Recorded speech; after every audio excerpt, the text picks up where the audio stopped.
Yo, what's good, YouTube? Welcome back to the channel, guys. So, before we hop into today's video, man, y'all be sure to drop a like on today's video, man, and subscribe to the channel, guys. I appreciate y'all so much, man, on all the recent support. So, let's talk about Rui Hachimura in today's video. Um, I feel like Rui could be possibly, or not even possibly, he could be the X factor for this team. Um, if he continues to grow in JJ Redick's system and he just continues to stay consistent the way he's been the last couple of years. Let's go and hop into the statistics right quick. We ain't even gonna play around with it. I just want to show you guys. Obviously, we know Rui is a 6'8", 230-pound guy, which that in general, guys, just that in itself, those type of players that can shoot the three, that can backdoor cut, great cutters, has good chemistry with the team already. These type of players do not grow on trees. So when people say get rid of Rui, don't extend Rui, if you're not getting back a guy like Andrew Wiggins, Aaron Nesmith, some of these other great wing defender, three-point shooting type of players in the NBA, if you're not getting those type of players back, there is literally no reason for you to let a guy like Rui just walk and let him go to another team. Players like him do not grow on trees.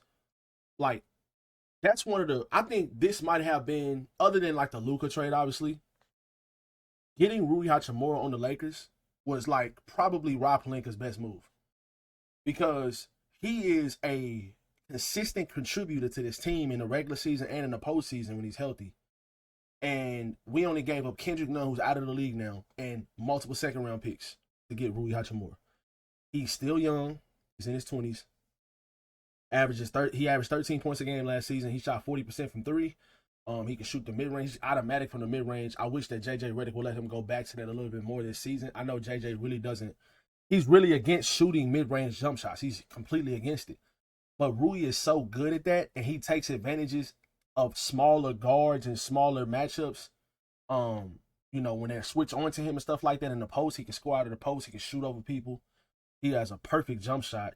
And I think that Rui Hachimura, if he could shoot those mid-range jump shots or just take advantage of those smaller matchups and pick and roll or pick and pop when he gets those matchups in the post, I think we need to take more advantage of that next season, especially like when LeBron goes to the bench or when Luka goes to the bench. I just feel like those type of opportunities are just they're too like good to pass up. So the versatility from Rui Hachimura over the last couple of seasons, as a three-point shooter as well, I gotta give him credit. I noticed this when I was looking at his stats last night and when I was watching his tape last night before I made this video today. Rui really improved as a three-point shooter. He has improved a lot. Like, I remember when he first got traded to the Lakers and people was really looking at his three-point percentage and they were saying how he couldn't shoot and stuff like that. And the 1 year that he shot almost 45% from three, he only played 42 games. So he played like half the season.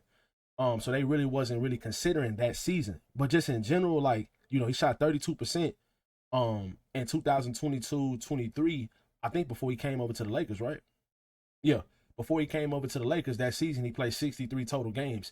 Before he came over to the Lakers, guys, he was shooting 32% from three. He shot, wait, I'm sorry, hold on. He shot 34%. Then when he came over to the Lakers that season, he only shot 30. But I feel like Darvin Ham was using him a lot more differently than JJ Redick is using him now. The way JJ Redick is using him now is way more modern to what the NBA needs out of a power forward, like a power forward, whatever you want to call Rui type of player. But I just think that Rui, with the guys that we added this offseason so far, Marcus Smart being able to guard 1 through 3, I think Jake LaRavia is a very, very underrated defender. I think he's a very underrated player, and he is going to contribute to this team a lot more than a lot of people expect. I think Jerry Vanderbilt, who I did not mention in my last video because I'm an idiot, by the way, but I do think that Jerry Vanderbilt will be in the rotation this season very, very heavily, and I do think that we can depend on him very, very heavily as well. Let me go ahead and show you guys some highlights while I talk about Rui right quick. But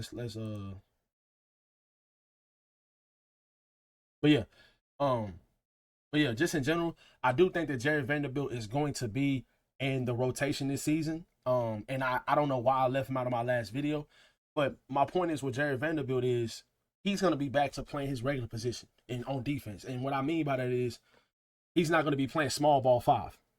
And I felt like that took away a lot from him, trying to guard other centers and trying to bang with other centers. And even though he's a really good defensive player, hustle player type of extremely high motor guy, I still feel like his position needs to be guarding other perimeter players, the best offensive perimeter players on the other team.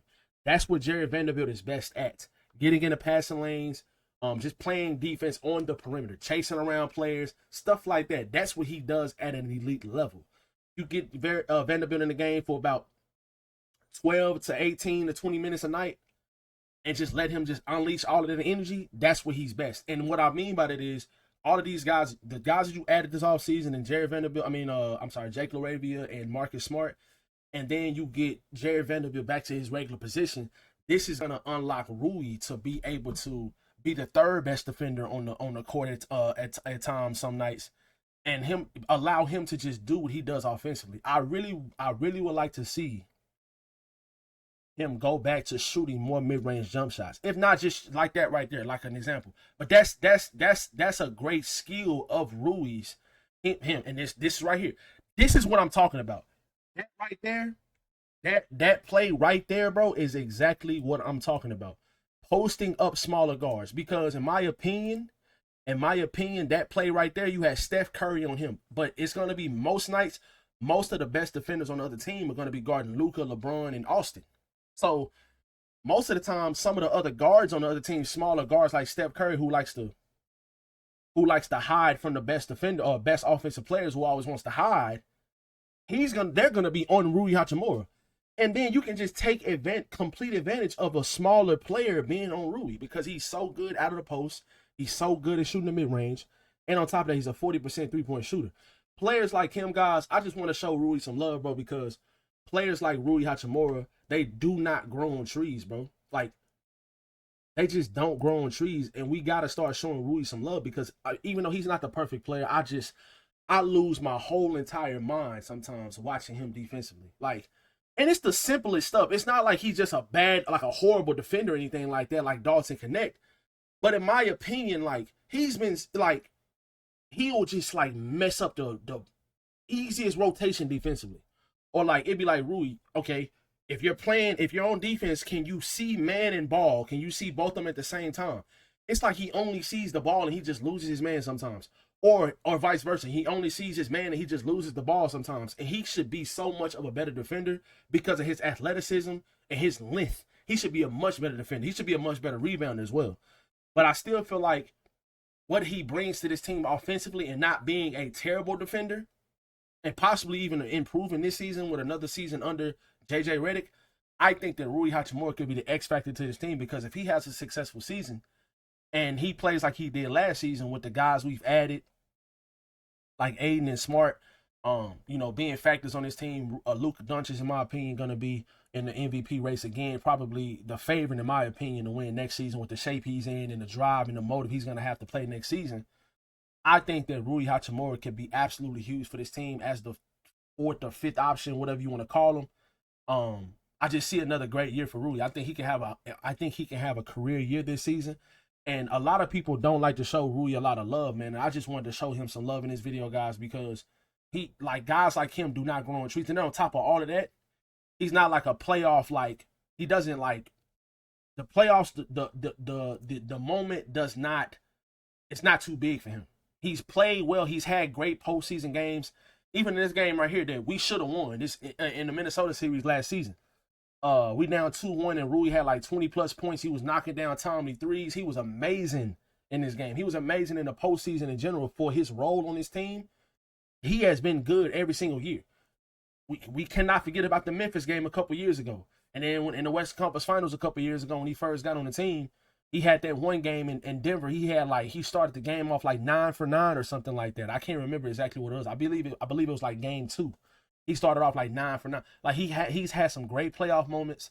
He's had some great moments in general. He's hit some timely shots. Like, role players like Rui Hachimura that are not overpaid and just continue to grow every single year, like his 3-point shooting and stuff like that. He can be an insane X factor on this team.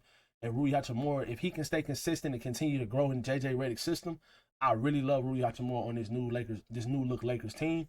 Y'all let me know in the comment section though, guys, how y'all feel about Rui Hachimura. The only way I'm getting rid of a guy like Rui is if I'm trading him for a guy like Andrew Wiggins, who's an absolute seamless, perfect fit because of the defensive side of the ball. Defensively, Andrew Wiggins is a better player. But overall, I think he's a better player because of what he does defensively. But offensively, you can legitimately argue like, okay, I don't know. Yeah, I don't know what that was. But you can legitimately argue like Rui Hachimura is just as good of an offensive player as Andrew Wiggins. If you like considering the role and the usage and stuff like that, like their skill sets are really good. Both of their skill sets are insanely good for this team. But Andrew Wiggins defensively is just miles ahead, in my opinion. So that's the only reason why I would give up a guy like Rui for a guy like Andrew. But it's gonna take a lot for me to give up Rui. If I'm getting a guy back like Aaron Neesmith or some type of like instant starter at the wing position, I'm trading Rui Hachimura. That's the only way. But if not, guys, Rui Hachimura needs to be on this team, and I feel like he can contribute to this team at a high level. Y'all let me know in the comment section below how y'all feel about Rui Hachimura next season. Would you start him? Would you bring him off the bench? Let me know in the comment section below, guys. Y'all be sure to drop a like on the video, man, and subscribe to the channel. I'll catch you guys in the next one.